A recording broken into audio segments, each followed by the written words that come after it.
The Horse and His Boy, Chapter 2, called A Wayside Adventure.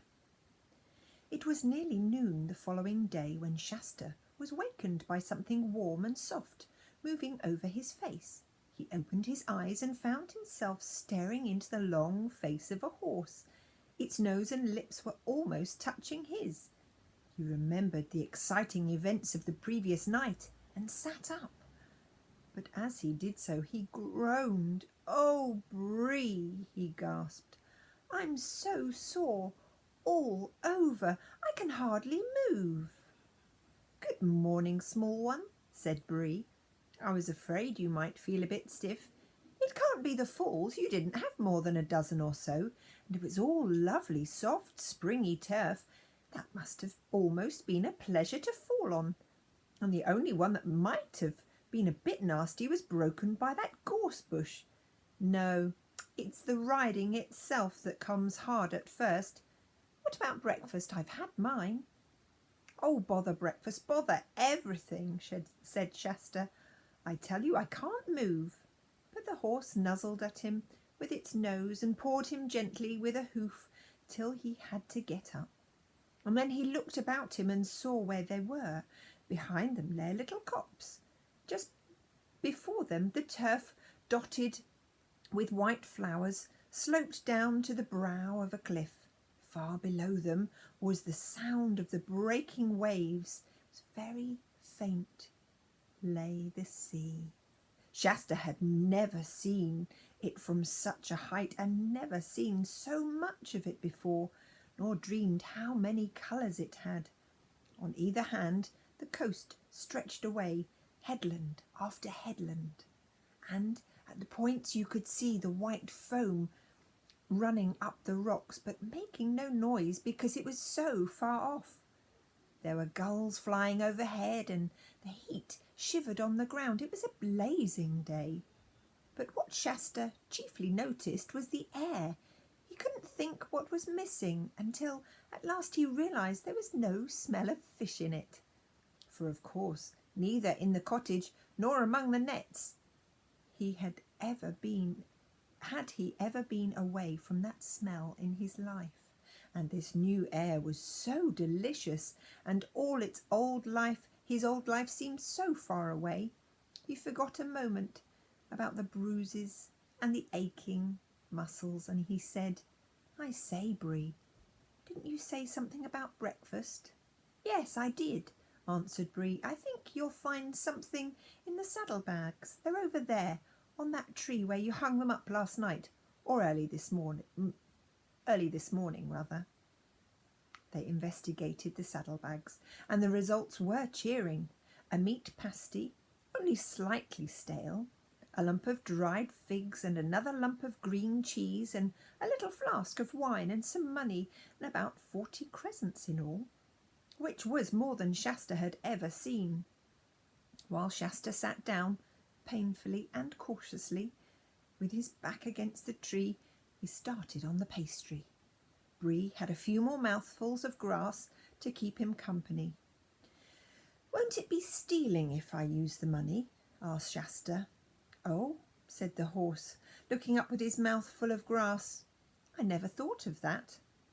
A free horse and a talking horse mustn't steal, of course. But I think it's all right. We're prisoners and captives in an enemy country. That money is booty, spoil. Besides, how are we going to get any food for you without it? I suppose, like all humans, you won't eat natural food like grass and oats." "I can't." "Ever tried?" "Yes, I have. I can't get it down at all. You couldn't either if you were me." "You're a rum little creature, you human," remarked Bree. When Shasta had finished his breakfast, which was by far the nicest he'd ever seen, Bree said, "I think I'll have a nice roll before we put that saddle back on again." And he proceeded to do so. "That's good, that's very good," he said, rubbing his back on the turf and waving all 4 legs in the air. You ought to have one too, Shasta," he snorted. "It's very refreshing." But Shasta burst out laughing and said, You do look funny when you're on your back."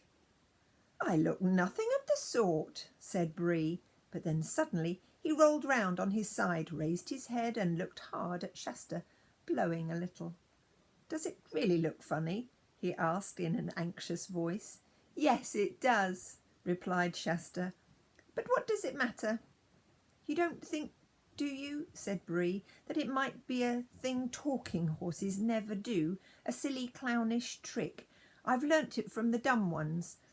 It would be dreadful to find when I get back to Narnia that I've picked up a lot of low, bad habits. What do you think, Shasta? Honestly now, don't spare my feelings. Should you think the real free horses, the talking kind, do a roll?" "How should I know? Anyway, I don't think I should bother about it if I were you. We've got to get there first. Do you know the way?" "I know my way to Tashban. After that comes the desert." "Oh, we'll manage the desert somehow. Never fear. Why, we'll be in the sight of the northern mountains then. Think of it. To Narnia and the north. Nothing will stop us then. But I'd be glad to be past Tashban. You and I are safer away from cities." "Can't we avoid it?" "Not without going a long way inland, and that would take us into civilized land and the main roads, and I wouldn't know the way. No, we'll just have to creep along the coast. Up here on the downs we'll meet nothing but sheep and rabbits and gulls and a few shepherds. And by the way, what about starting?" Shasta's leg ached terribly as he saddled Bree and climbed into the saddle, but the horse was kindly to him and went at a soft pace all afternoon. When evening twilight came, they dropped by the steep tracks into the valley and found a village. Before they got into it, Shasta dismounted and entered it on foot to buy a loaf and some onions and radishes. The horse trotted around by the fields in the dusk and met Shasta at the far side. This became their regular plan every second night. These were great days for Shasta, and every day better than the last, as his muscles seemed hardened and he fell less often. Even in the end of his training, Bree still said he sat like a bag of flour in the saddle. "And even if it was safe, young un, I'd be ashamed to be seen with you on the main road." But in spite of his rude words, Bree was a patient teacher. No one can teach riding so well as a horse.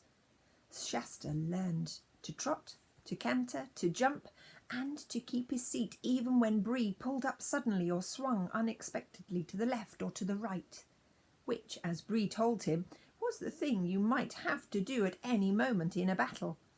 And then, of course, Shasta begged to be told of the battles and the wars in which Bree had carried the Tarkan.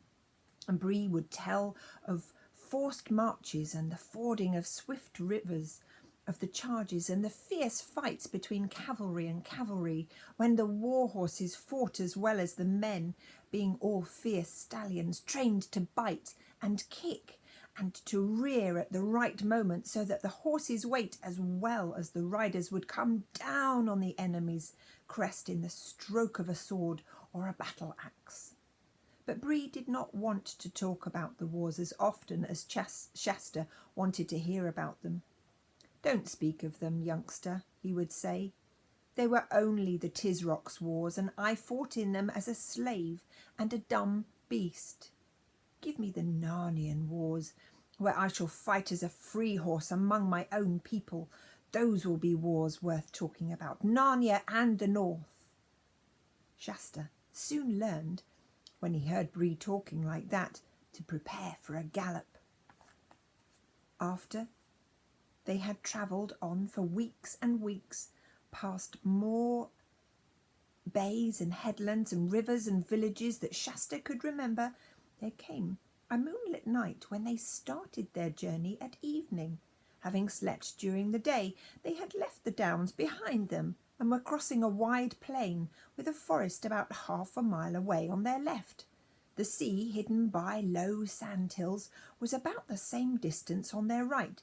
They had jogged along for about an hour, sometimes trotting, sometimes walking. when Bree suddenly stopped. "What's up?" said Shasta.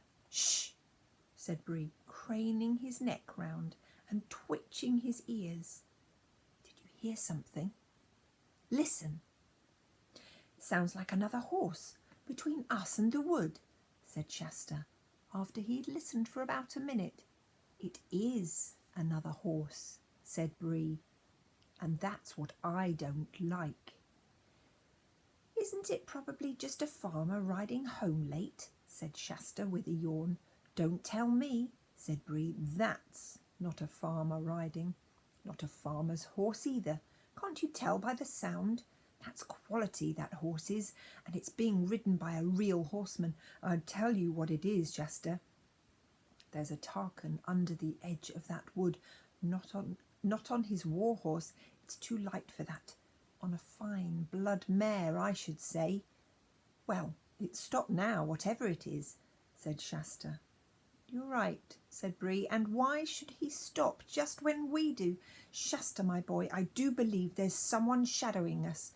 At last." "What shall we do?" said Shasta in a lower whisper than before. "Do you think he can see us as well as hear us?"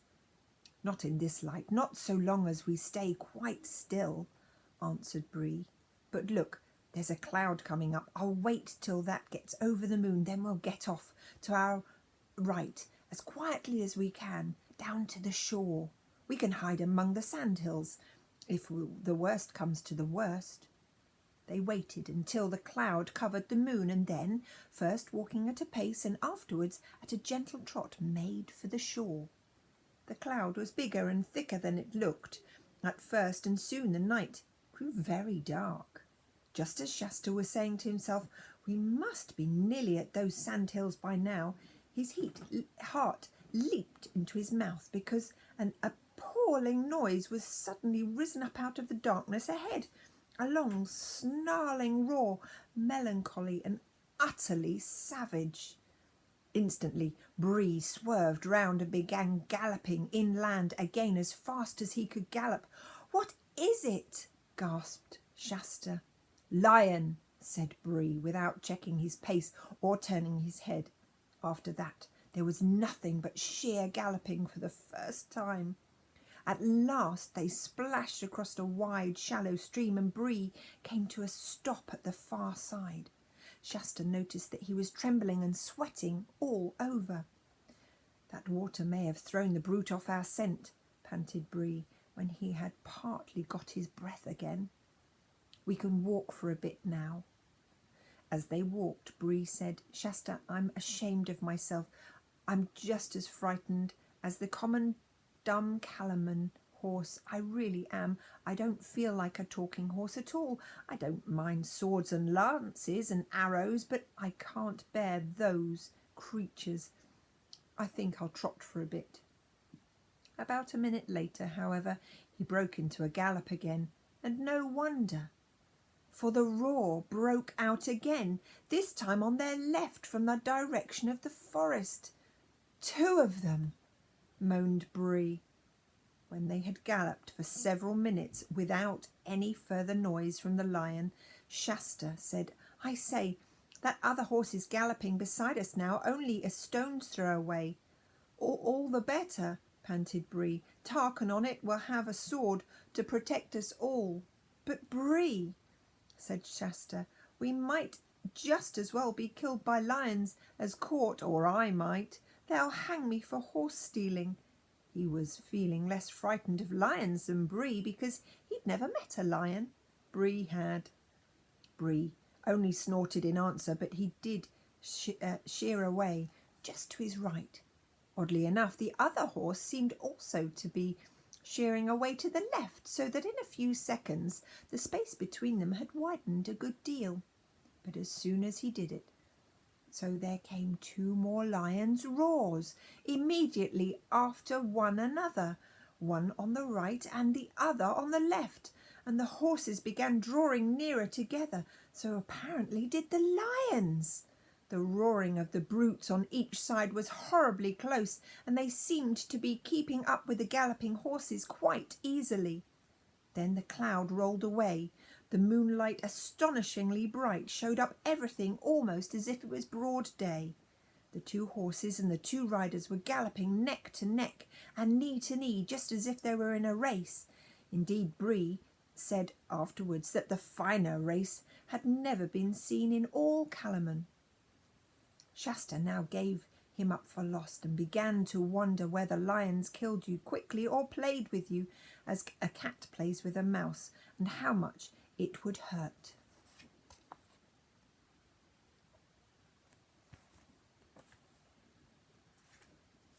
At the same time, one sometimes does this at the most frightening moments.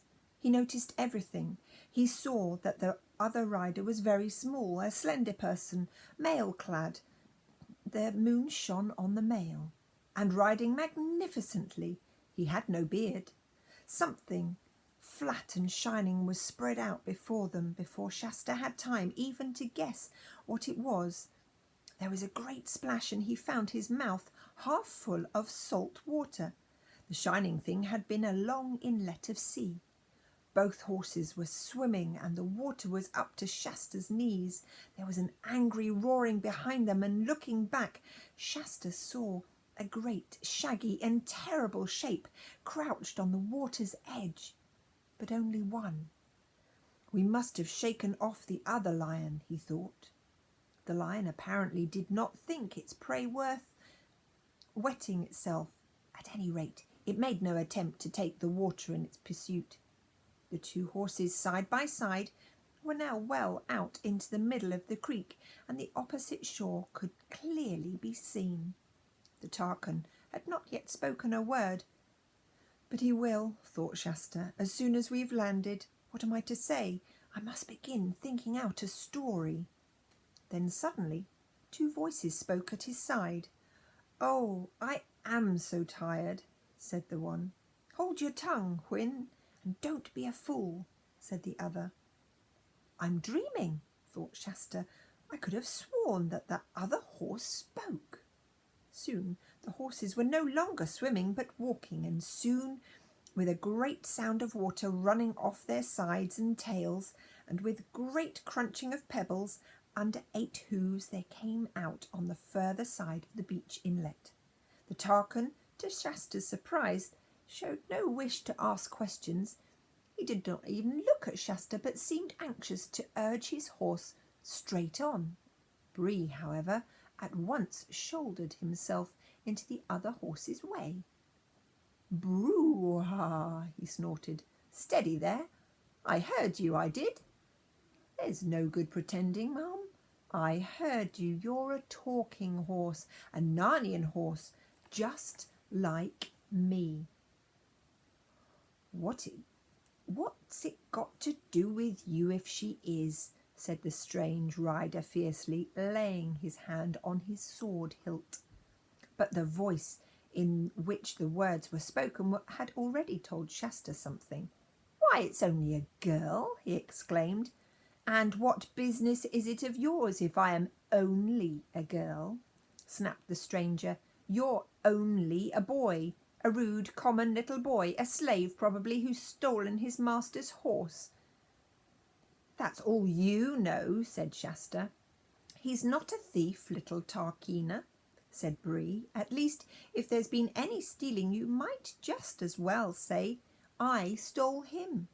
And as for it not being my business, you wouldn't expect me to pass a lady of my own race in this strange company without speaking to her. It's only natural I should."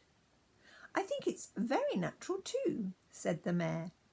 "I wish you'd held your tongue, Hwin," said the girl. "Look at the trouble you've got us into." "I don't know about trouble," said Shasta. "You can clear off as soon as you like. We shan't keep you." "No, you shan't," said the girl. "What quarrelsome creatures these humans are," said Bree to the mayor. "Just as bad as mules. Let's try to talk a little sense. I take it, ma'am, your story is the same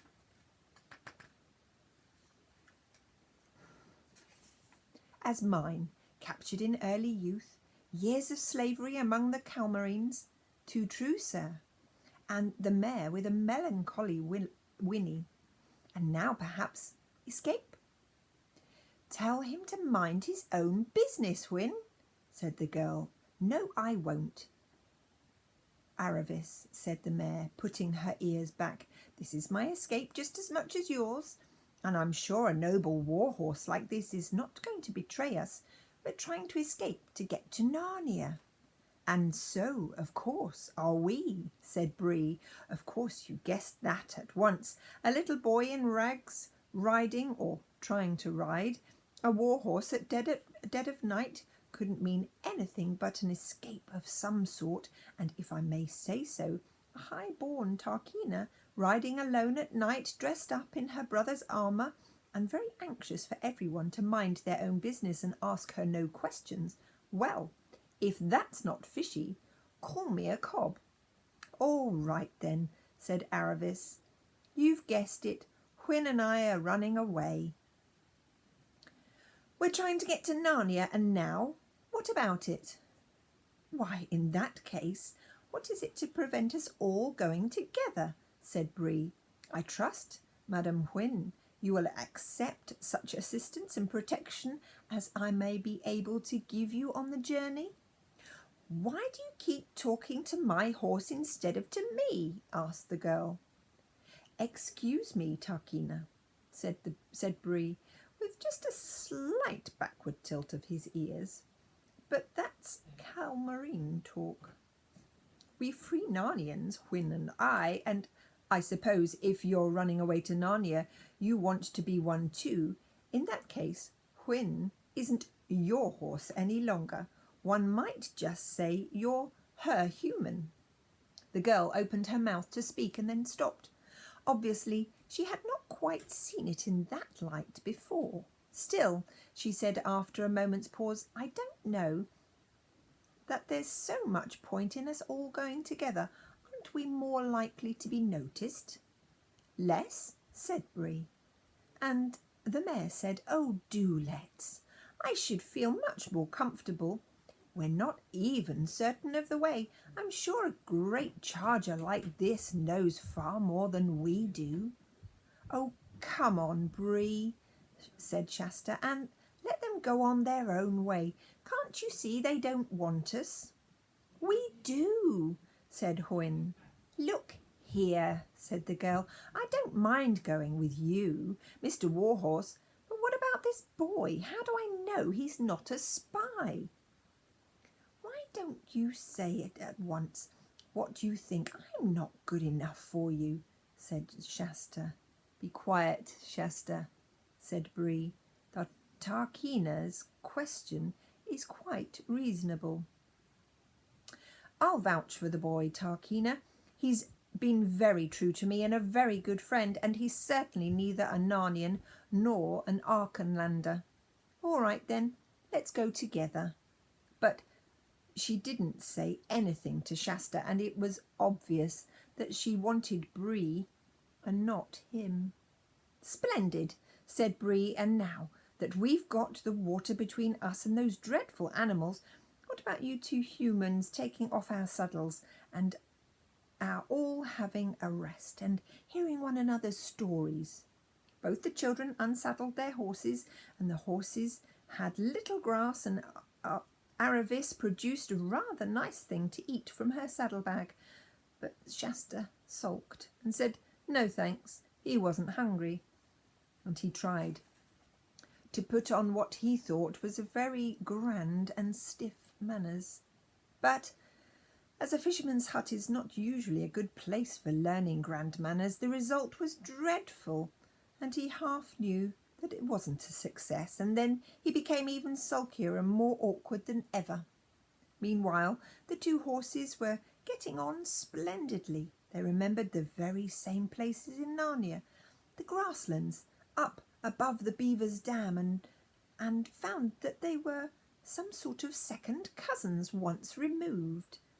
This made things more and more uncomfortable for the humans, until at last Bree said, and now, Tarkina, tell us your story, and don't hurry it. I'm feeling comfortable now.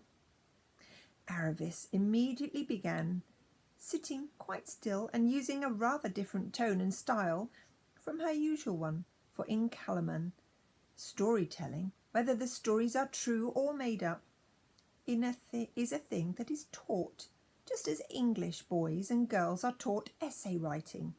The difference is that people want to hear stories, whereas I never heard of anyone who wanted to read essays.